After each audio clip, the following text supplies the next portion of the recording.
everyone, my name is Ananya Singh. I study in class 8 at MM Public School, Dariba Rajareli. So today I am going to explain about light. तो हमें सबसे पहले तो जानना होगा कि light होता क्या है. तो लाइट होता है, light is a form of energy which makes us able to see any object. Light एक फॉर्म ऑफ एनर्जी है जो कि हमें एक ऑब्जेक्ट को देखने में हेल्प करती है. तो ये लाइट हो गया. अब लाइट के पार्ट्स भी होते हैं, जैसे रिफ्लेक्शन ऑफ लाइट. तो हम रिफ्लेक्शन मतलब होता है when a beam of light falls on a reflecting object. यहाँ पर रिफ्लेक्टिंग ऑब्जेक्ट मतलब मिरर हो सकता है और भी काफी सारे ऑब्जेक्ट हो सकते हैं. तो when it bounce back then it is known as reflection of light. जब एक लाइट आती है रिफ्लेक्टिंग सरफेस पे फॉल होती है और फिर वो जब बाउंस बैक होती है तो उस फिनोमिना को हम लोग बोलते हैं रिफ्लेक्शन ऑफ लाइट. अब हम लोग पढ़ते हैं terminology related to reflection of light. ठीक है, तो फिगर हम लोग इसका ड्रॉ करते हैं. ये हो गया हमारा रिफ्लेक्टिंग सरफेस. हम लोग इसे बोल देते हैं कि ये हमारा मिरर है. ये हो गई हमारी इंसिडेंट रे. लाइट को हम लोग को एक्सप्लेन करने के लिए सबसे पहले तो एरो हम लोग का बहुत जरूरी होता है. अगर हम लोग एरो नहीं ड्रॉ करेंगे तो उसे पता नहीं चलेगा कि कौन सा. तो यहाँ पर मैंने एरो ड्रॉ कर दिया. और बीच में हमारा क्या होता है नॉर्मल. नॉर्मल कुछ नहीं होता. नॉर्मल एक बस इमेजिनरी लाइन होता है जो कि हम लोग ऐसे डॉटेड फॉर्म में ड्रॉ कर देते हैं. तो ये हो गई हमारे इंसिडेंट रे. अब जो बाउंस, मैंने क्या कहा था कि जो बाउंस करता है, यहाँ पर ये बाउंस कर रहा है और फिर ये जा रहा है, तो ये हम लोग की क्या हो गया रिफ्लेक्टेड रे.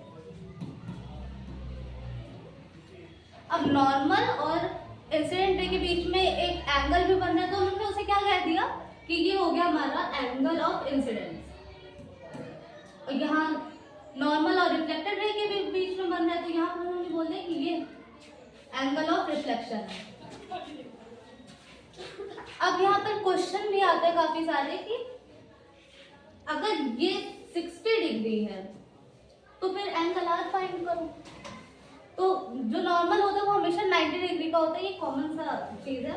तो सबसे पहले तो हम लोग को क्या करना होगा कि यहाँ पर जो नॉर्मल है वो 90 डिग्री है. Normal is equal to 90 degree and angle of incidence हमें, अब हम लोग सब डायरेक्ट नहीं एंगल आर निकालेंगे, पहले हम लोग एंगल ऑफ इंसिडेंस निकालेंगे.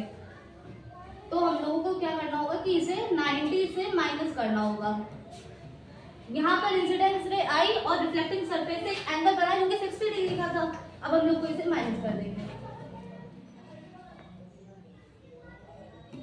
यहाँ पर वो हमारा 30 डिग्री बना, तो हमारा एंगल आई क्या निकल आया कि ये 30 डिग्री का है.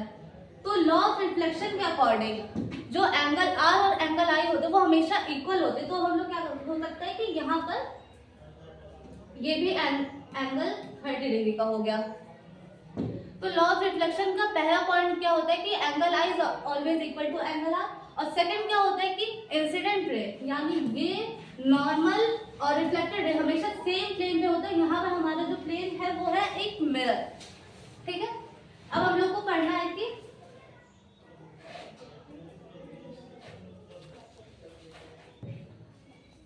तो हम लोग एक बार इसे रिवाइज कर लेते हैं. हमारा जो फर्स्ट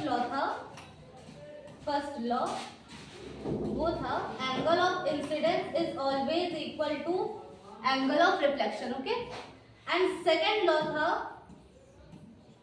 जो हमारा incident ray normal and reflected ray जो होता है वो हमेशा सेम प्लेन के सेम पॉइंट पे ही लाई करता है. तो ये हो गया कि हमारा सेम पॉइंट पे लाई करता है. तो हम लोग पढ़ते हैं कि इरेगुलर और रेगुलर रिफ्लेक्शन क्या होता है. तो रेगुलर में क्या होता है कि जब हमारी जो लाइट होती है बीम ऑफ लाइट वो एक स्मूथ शाइनी और पॉलिश सरफेस पे जब पड़ती है तो वो अच्छे से रिफ्लेक्शन होता है. तो फिर हम लोग उसे क्या बोल देते हैं कि जब सारी जो रिफ्लेक्टिंग रे होती है वो एक साथ जाकर के किसी एक पॉइंट पे ही जाती है तो उसे हम बोलते हैं कि रेगुलर रिफ्लेक्शन हो रहा है.